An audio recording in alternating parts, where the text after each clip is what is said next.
दोस्तों, साल 2002 की एक ऐसी फिल्म जिसके शूटिंग के दौरान मुंबई की आधी से ज्यादा शादियों में अंधेरा छा गया था।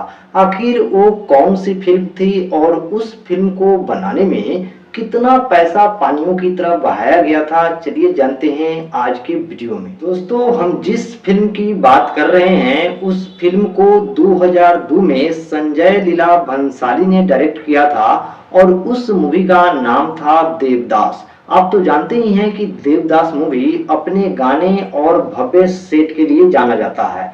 आपको यकीन नहीं होगा कि इस मूवी में लगभग 2700 से ज्यादा लाइटमैन और लगभग 90 से ज्यादा जनरेटर को बुक किया गया था, जिसके कारण मुंबई में उस समय चूंकि शादियों का सीजन चल रहा था और दूसरी तरफ संजय लीला भंसाली साहब अपने देवदास फिल्म के शूटिंग के लिए सारे लाइटों को बुक कर चुके थे।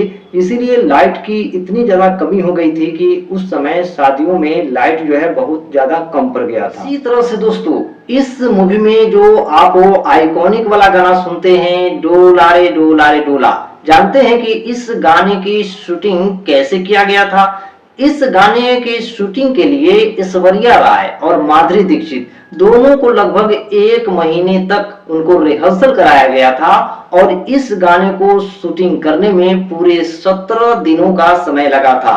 लेकिन बहुत कम ही लोगों को पता होगा कि जब माधुरी दीक्षित इस गाने को शूटिंग कर रही थी उस समय वो 4 महीने की गर्भवती थी और उन्हें बार बार उल्टी और बार बार उन्हें बुखार आ रहा था। इसके बावजूद वो 13 घंटे तक रिहर्सल करके तब इस गाने को शूटिंग की थी। और इस गाने के शूटिंग करते समय एक और दिलचस्प घटना घटा था। वो घटना था ऐश्वर्या राय के कानों से खून निकालना। आप तो जानते हैं कि ऐश्वर्या राय को इस गाने के लिए इतना भारी भरकम आभूषण पहना दिया गया था जिसके कारण उनकी कान जो है बिल्कुल नीचे जो है खिंच गया था, जिसके कारण उनसे खून बहने लगा था और उन्हें बहुत ज्यादा दर्द होने लगा था।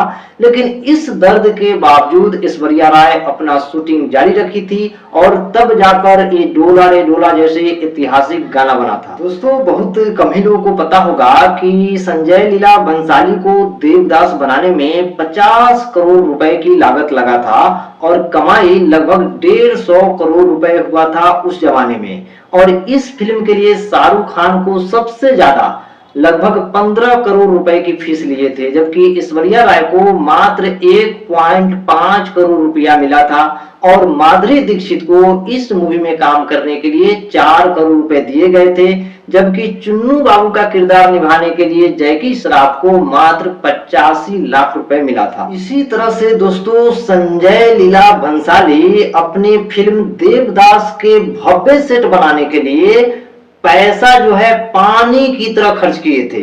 आप जो पारो का कांच वाला घर देखते हैं इस मूवी में, उसको बनाने में उस जमाने में लगभग 3 करोड़ रुपए खर्च हुए थे।